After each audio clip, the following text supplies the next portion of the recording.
There is nothing, no thing or moment that has ever made me feel as much as this one. I thought I'd felt lost before. I thought I could never feel anything more, but in fact, it seems you can feel to an infinite level. Then I realised this was weirdly not about me. This wasn't about my loss. It was about something more. I'd lost something that was not me, but more. It was about them, and I'd never really cared about them. The last thing that had happened that had taught me about loss, I'd torn my human part apart. I love things. I mean, I really love things. I love nice things, and I love them a lot. I mean, material goods. I'm one of the world's, I suppose, few happy consumers. Sadly, I mean, these things in the majority of cases are made by humans. I dislike humans. No, that's not enough. I don't dislike humans, I loathe them. No, it's still not enough. Loathing is not enough for what I feel. I hate them. Sorry. I'm sorry if that hurts your feelings. I just do. I'm other. I'm something different. I'm a werewolf, and I'm hated for nothing more than being me. The thing I am. Don't get me wrong. I know some of you are enamoured with the idea of the beast, but things change when you meet one of us. We're not some lovelorn, soppy, misunderstood puppy as you realise that, and then, well, we end you. Sorry, there is a relevant reason for pointing out why I hate humans. Well, okay, I hate the majority of humans, but some are really sickeningly special. The minds, the ideas and stuff are amazing. The few rational and irrational creatives and philosophers of your race are so special. They're touched by the other, maybe, touched by the now and what I know as, I don't know, magic and shit. Maybe muses exist and you fuckers get them. It's such a rare thing to happen, though. Most humans waste a life of mundanity and often hate living it. That's ironic, right? Even the basest of you think you are special when you're not.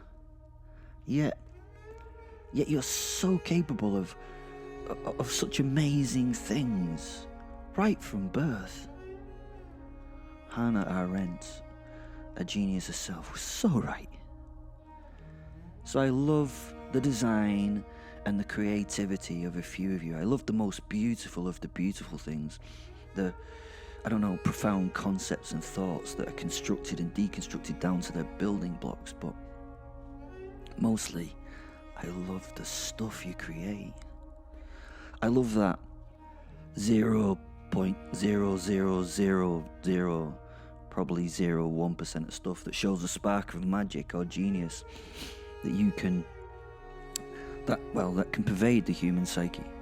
Having said that, I have to make you aware that I'm not one of those followers of fashion or something like that. I believe in style, and style is the hardest thing to understand. Never mind actually have. Oh, and I don't own these things, these incredible things to display my wealth or show others that I am something special. Others should never get to see them. I am a jealous lover and hoarder of my things. I hate the have to show people than most. They have beautiful things, but just not for the right reasons, not just to enjoy the best of the best. They have them just to own them. They are told that the designer is key. They look for the label. They bear that to the world to try to be accepted as whatever the concept of that brings them. They're the losers, the rich losers. They do not even have the saving grace of being decadently self-defeating. My home in Manchester was my temple to design, art and creativity of you. Oh, myself. Those greats, Antoni Gaudi, Marcel Brauer, Charles and Reims, Salvatore Ferragamo, Dior, Balsengia, Garavani, Mackintosh, Perriand, Breu. Rembrandt's landscape with cottages was on the wall, and his storm of the Sea of Galilee was stolen for me to order. Giovanni's Venus with a mirror was another, let's say, dodgy acquisition. Le Pigeon au Petit Pois by Pablo Picasso was a particular favourite, but they'll never be seen again after the fire. And that is before we get to my garage where I kept my dream vehicles. Ferrari F40, original E-Type, mint in silver, 6 miles. I could go on, but it hurts and there was the fire. The loss of that site at the time, that home, well, that home had been mine and Fenn's everything. They were my everything. It was my spiritual temple. The loss when it was burned down by the vampire bitch. It was worse than killing me in a way. My soul, my thing, the things that made me were gone. To get back to the feelings of now, I'd thought that loss was pain. I thought that was all the feel that anything could ever feel. This new pain, this pain now that I suffered now was more than all that I could ever suffer. The loss of my things wasn't only my only sense of loss in my life either. In my past, I'd also killed what I thought at the time was the love of my life. It's a story I haven't shared with you, I'm sorry. I haven't shared it with you fabulous listeners in detail, although many of you have requested it of me. I'm just not ready to say it.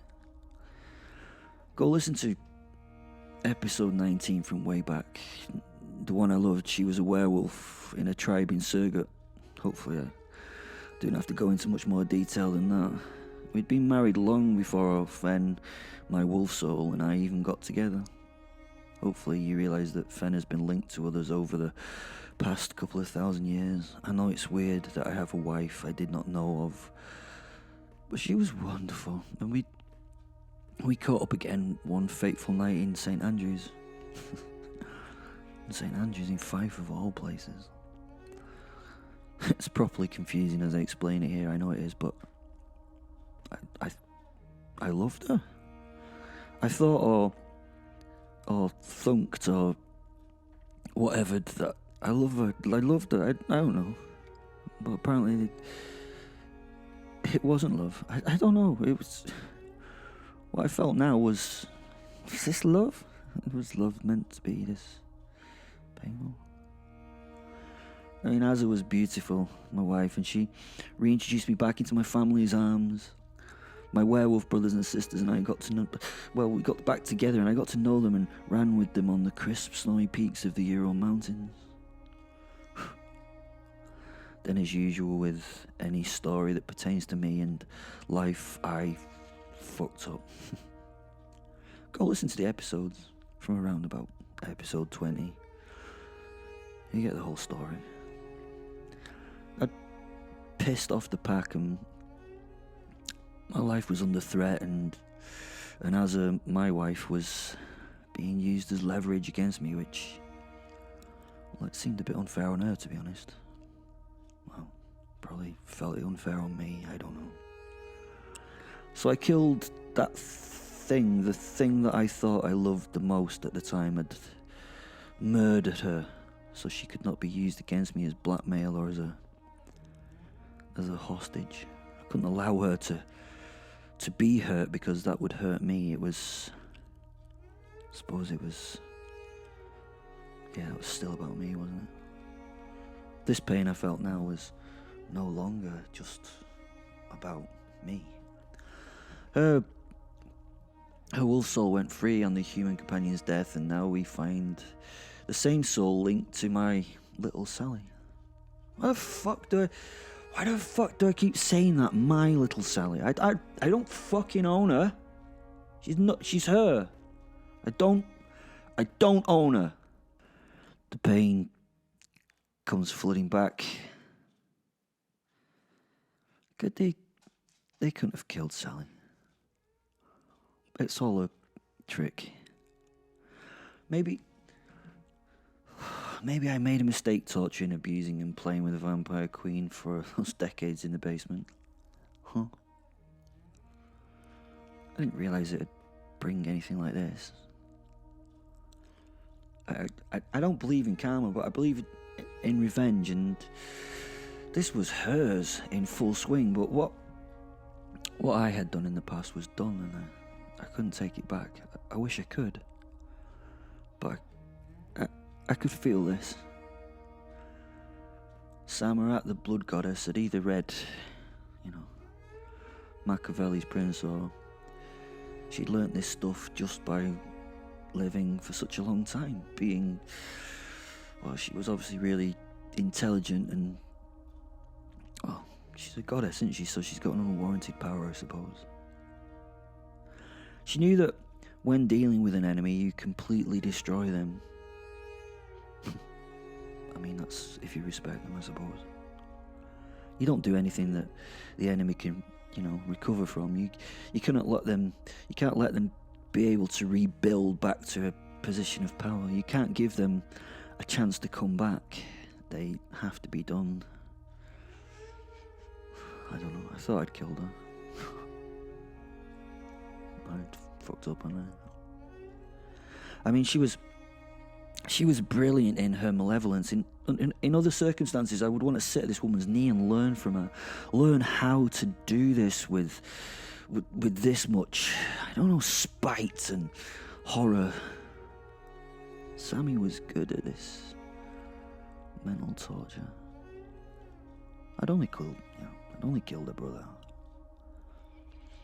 She was so good, and it allowed me to admire her for a moment. I don't think there is any harm in admiring your enemies. It means you do not take them lightly. I'd already done that with the Vampire Queen, and look where that had got me. She'd destroyed my stuff, and I'd been killed. Burnt to death, but kicked out of hell and heaven, and sent back here, and now she had... I don't know for sure, but I think she'd killed my unborn pups, my Sally and my favourite Malcolm. That was the worst part of the torture. I didn't know for sure, and that brought me some hope. And hope is torture in my eyes. If I knew they were alive or dead, then I could settle my mind. She knew as long as I was not sure that I was hoping. If I was hoping, I would not be 100% sure about my actions or reactions. Keeping the enemy guessing was being done to a fine standard. The Professor. I was utterly ripped from a fitful sleep. To be frank, my dreams can be most unpleasant, as I sought the memories of a past I would rather forget. Having a long life means I have a greater bibliography of memories to process.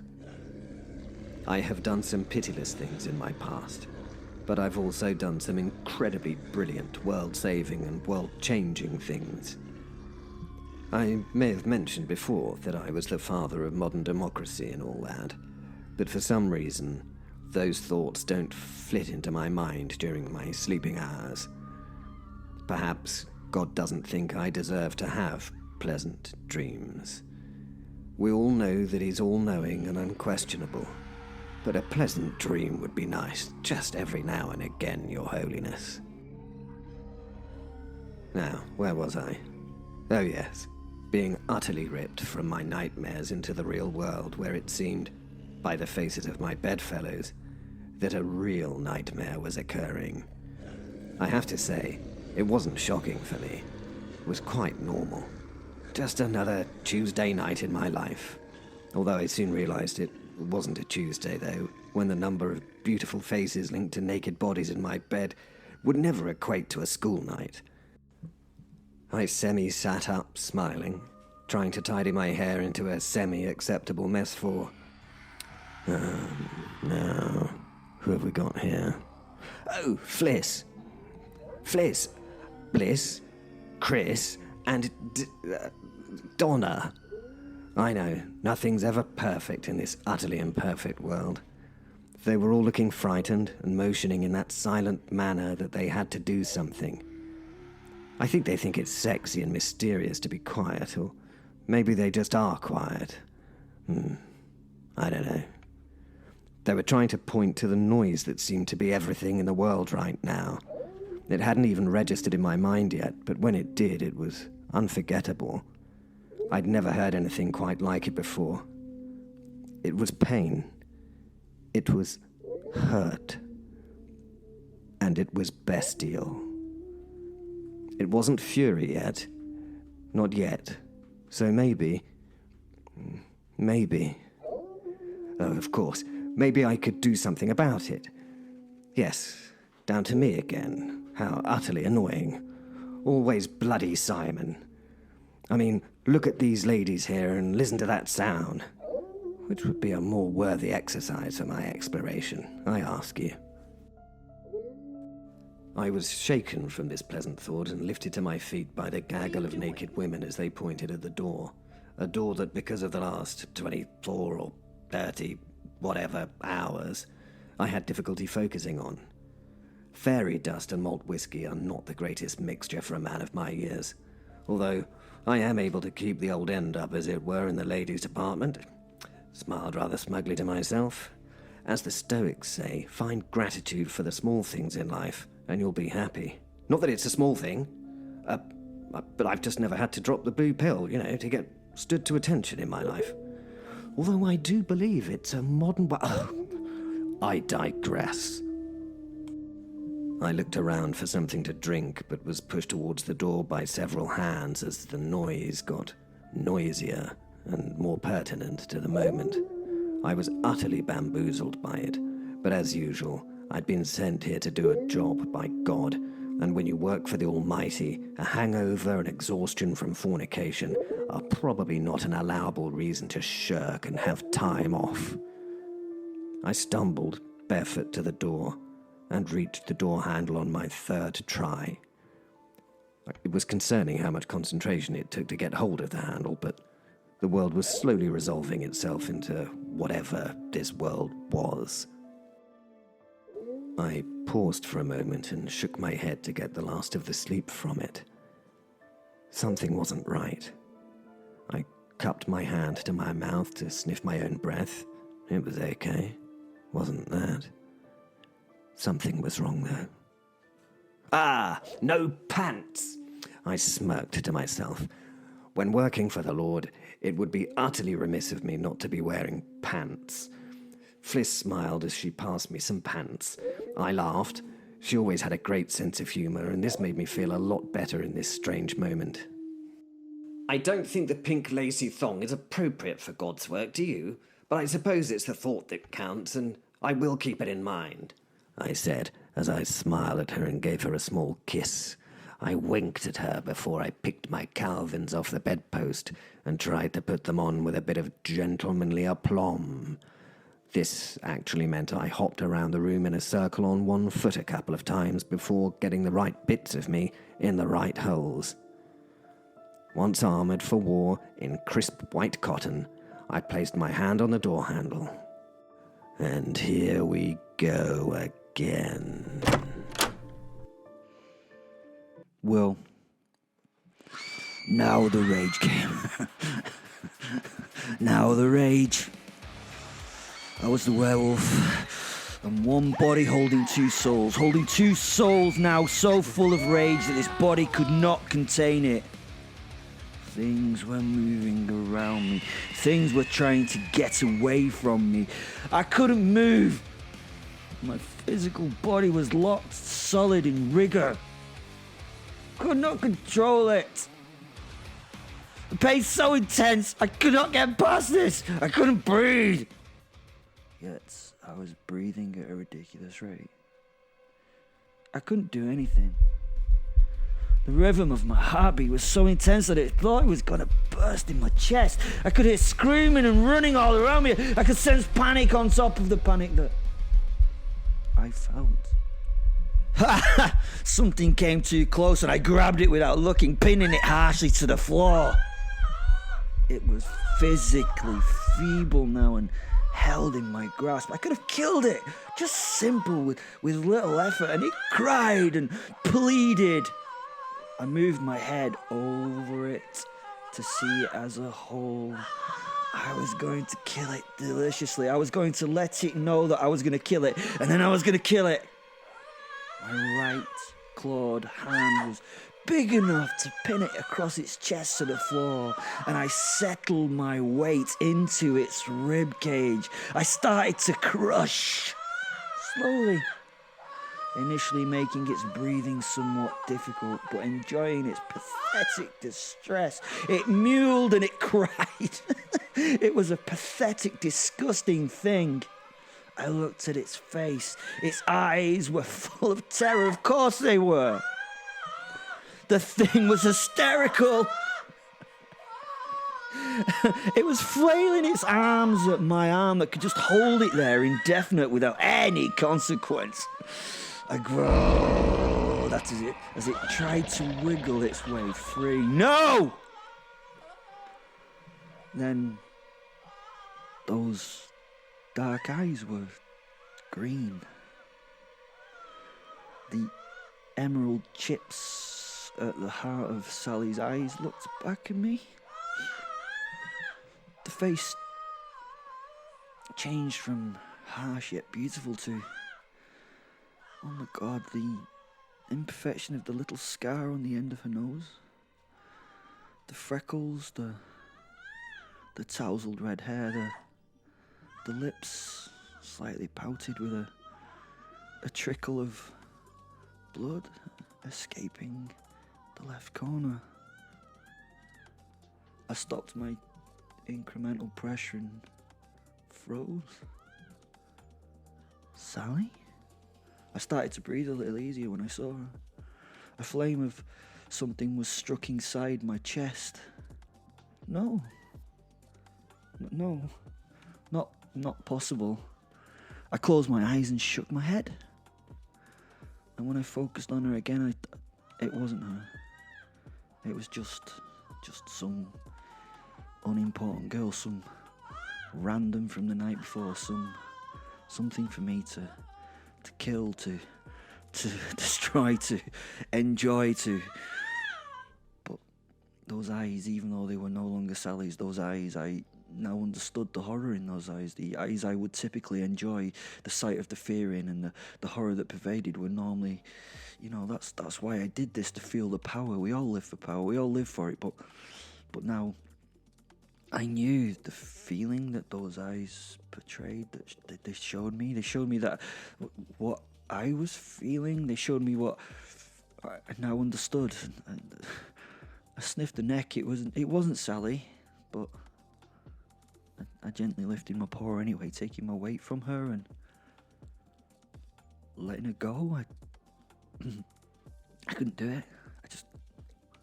I simply turned my back to her as I returned to my own little world of horror, and Even killing and hurt was not help. I heard the girl scramble to her feet, breathing hard. She paused for a second, probably in disbelief at what was happening, thinking that I would, just leap at her any moment. She just stood. And then she ran.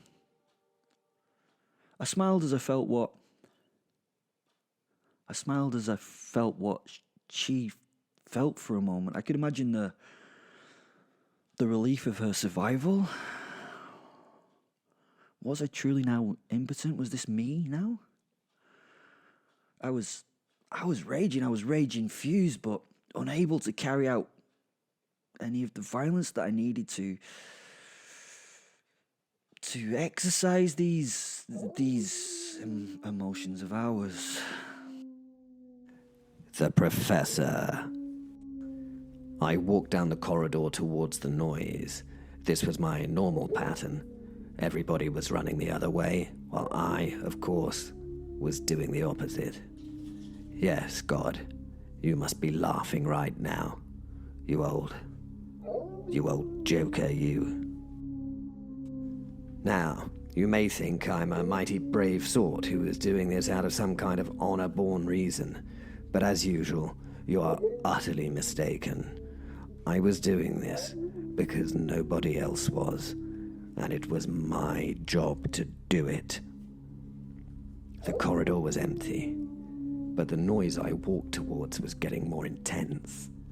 And of course it was.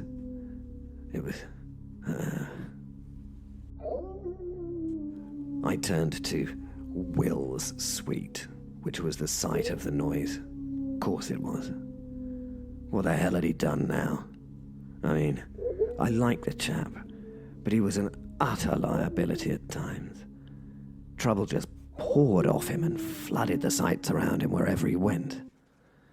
Well, I thought, here goes. The door was open and the room was a mess. No one was in the room that I could see. That was a good thing. They'd done that incredibly sensible thing of running away as far as I could tell. I could see no death, no destruction, which was quite impressive, as I knew that when we dropped Will off here last night, he was one of 14 who went into that room. 14! Huh. What it is to be young. I moved from the reception room into the bedroom. It was dimly lit in there, but there was something in there. The furthest corner of the room was dark. Too dark, in fact. It was so dark that something unnatural had to be there. It was the werewolf. He was curled in a ball facing the corner of the room like a naughty child sent to sit and think about what he'd done. The noise it made was distress and sadness. It seemed utterly wrong. I had never heard a beast sound like this before, but the noise it made, it was sheer sadness. I found it utterly heartrending in its lamentations. The hairs rose on the back of my neck. Will, I called. I didn't know if I should really be intruding on his moment, but I needed to know what had happened. Will! The beast snarled in response, so I took a moment and wiped my own sweaty palms on my underpants. This was only going to go one of two ways, and although I couldn't die, it didn't mean I enjoyed being killed. Can you imagine taking life-ending injuries? Feeling the untender tearing, the ripping, and the destruction of your body every time. It's not my thing. Other fellas might enjoy that kind of treatment, but not me. The wolf shook as it emoted. It was breaking its heart as it lay there on the floor. I felt waves of hurt come flooding from him, and it was horrifying to feel. I made my way to the prone figure. He had somehow wedged himself between the bed and the far corner of the room, looking for a safe place to hide from the world. I stood over him for a moment, unsure how I felt about this situation and the man himself. He was a horrendous being. He was speculatively pure evil. Then, suddenly, my heart went to him. What had happened to him? I can feel it, you know. I mean, I've been an utter bastard in the past, but I'm remedying that. And part of that process is dealing with the things I've done and the pain it creates. Will, I said, tentatively. Was I doing the right thing? A clawed arm lashed out and... Well, suddenly, I was stood at the door of the bedroom once more. He was still capable of killing me then. After being reborn or manifesting or whatever, there are a few moments of discombobulation before things typically slip back into the correct order. I wandered back over to the deflated werewolf, this time keeping a distance that I thought would be safe enough to prevent me from being killed again. Will, it's I, your friend, Simon. What on earth is wrong, old chap? Did they give you the bill for last night? I chortled, trying to use humour, but as soon as it was said, I knew it was not appropriate. Will, please let me help you if I can. Again, I reached out to touch the lying beast. I was waiting for it, the lash, the bite, but it did not come. I touched the fur. I couldn't help myself. It had the consistency of wire wool and was matte black in colour. Will, old pal, what's wrong? The wolfman was now just the man once more, and next to him, sitting watching, was the giant wolf soul, Fen. Will continued to cry quietly into his hands. I think to understand, Simon, you need to come with me, said Fen, the wolf soul, as he turned and walked back to the reception room at the front of the suite. He wandered forlornly up to a little pile of things next to a box on a table at the centre of the room. This was delivered here this morning. Take a look, said Fen, as he sat to watch my reaction. I was obviously confused, but I quickly looked at the items he pointed to. There appeared to be a few scraps of fur and a pair of old warped wire-rimmed glasses, the aviator type. No, you're going to have to do more than that. Pick 'em up, have a proper look, said the wolf. I tell you, we weren't ready for this, he told me. I picked up the glasses and examined them. They'd seen a hard life, but they'd once been either gold or brass-plated. They were Malcolm's, you know, Malcolm's glasses. He worked for us at home and was taking back vampires. I nodded in recognition of what he was saying, placing them down with a hint of reverence. I then lifted one of the scraps of fur. It was a cured, tiny pelt about a foot long. You could see the shape of the creature it was taken from. Tail, 4 legs, but it was so little. I lifted it to my face to feel its texture on my cheek. All the years of hunting had taught me to recognize most pelts, but this was no rabbit, no hare. It was something I recognized, but it couldn't be. Not this small. It's wolf, said Fen, anger in his internal voice. Confused, I turned to the soul, dropping the pelt away from my face to examine it much closer. No, it can't be. It's far too small. Far too small to be, for... Oh, God. My heart sank as I held the tiny wolf pelt. Oh, God, I repeated as I looked at the tiny scrap and then to the sky. Fen now seemed incapable of speaking. He just sat there, those amber eyes full of fire, dull in his black shadow of a head as he stared into a distance that no one else could see. "Oh, God," I repeated. It took me a while to gather myself for what I had to do now. I've done difficult things before. They never get any easier. There are things that we do in life that we can just never normalize. This was one of those things. I walked back through to the bedroom to the man weeping on the floor. I had no words. There were no words for this.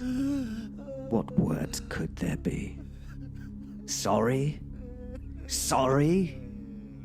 Sorry is utterly useless. I watched him for a while before padding up to the man and sitting cross-legged by him. I lifted his head and shoulders from the floor. I took the man in my arms and I held him. I let him pour the hurt out of himself as he broke down again and again.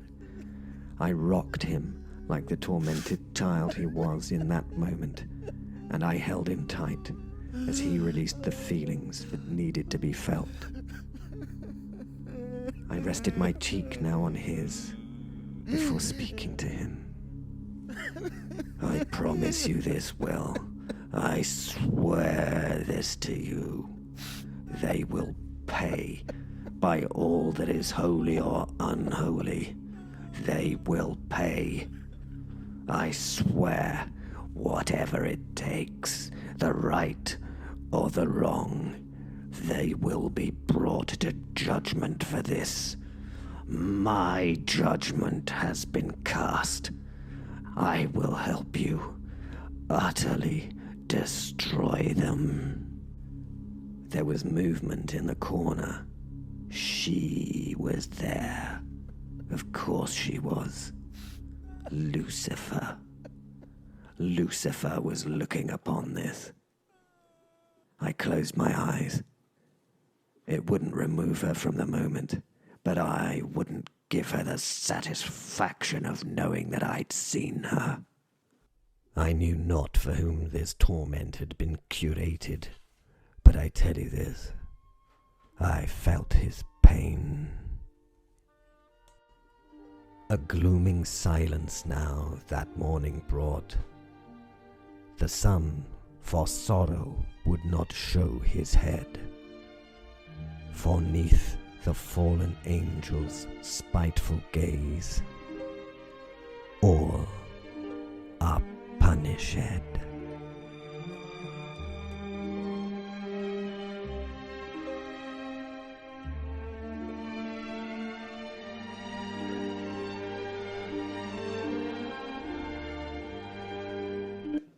Please follow us on any platform that you follow us on. Rate us, review us, do stuff. You're great. Bye.